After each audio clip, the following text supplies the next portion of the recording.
ได้สร้างสารลงธรรมสร้างพุทธสิมานำผัวพระเจ้ามคามนกสร้างนำผัว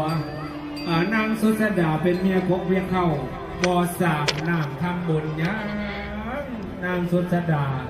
มีแต่เลาะลินเลาะกินมีแต่ลินไปวันใต้กาลินมาวันเหนือกาลินย่อยอยากมาปอนเบอร์สินน้ำบนกับมาบ่ได้เพราะว่าเป็นนกกระย่างขาวเพิ่นข่าวทำบุญสินเกียนทานกับว่ามาเหตุผลน้ำเพิ่นนางสัสดาก็ตายเป็นนกกระย่างขาวงอยงาไม่อยู่แคมหนองเวลาฝนตกแล้วก็เปียกบนยอดบนอยู่เฮือนกอ4-5-6สั้นคือเฮาบัดนี้ข้าวมาคำมนกเอาแหวนวิเศษมาซองบังหาเมียของเมียเข้าก็เห็นนางสัสดาเนี่ยตายเป็นนกกระย่างขาวงอยงามไม่ยกแคมหนองเมื่อได้ก็หากินกุ้งกินเซียวลำเมื่อก็ได้กินลำเมื่อก็บ่ได้กินพระเข่าโซกินเนี่ยข้าวมาคำมนกกับเพศเป็นนกกระย่างขาวตัวผู้ลองไปถามข่าวนางสุสดานกกระย่างขาวตัวเมีย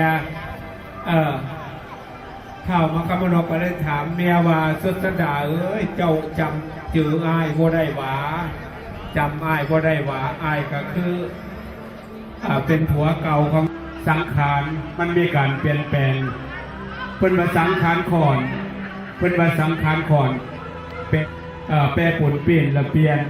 มนุษย์คือเทียนแม่นสิหมุนจังล่อไว้ซ่าซุ่มอยู่บ่เศร้า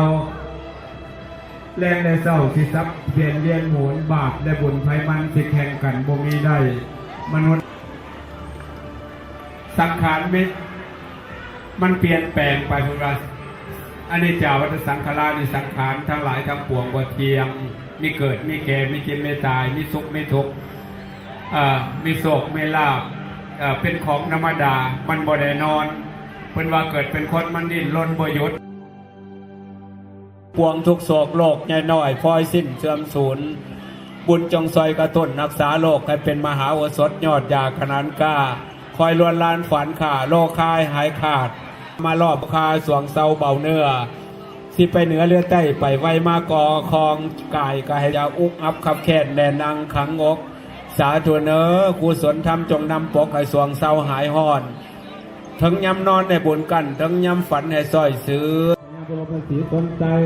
แม่เป็นเทวานางบาทีแม่เป็นวานางบุตรนี่แฟมิลีนี่คนสั่งบุญกุศลในศาสตร์นี่ทางสั่งผ่าเปลือกเขานี่นี่จะพระเวทคนดองยางเดียวช่วงท้ายเพิ่นกับทางเมียของเพิ่นให้ซื้อจะกาทานขับพระเวทคนดองพระเวทเลยเอาไปหน่อยอยากขอ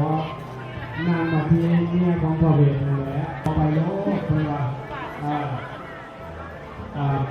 พระเย็นใหญ่ขึ้นสกาพระหมั่นขาเลยยอมเลยมาขับพรเจ้าพระทิศ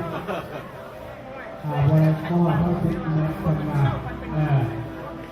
พระเพื่อจะอ่อนมาก่อนวันยังมาด้วยไปบ้านก็ตามมาเตือนอะไรนี่อันละ5 เดือน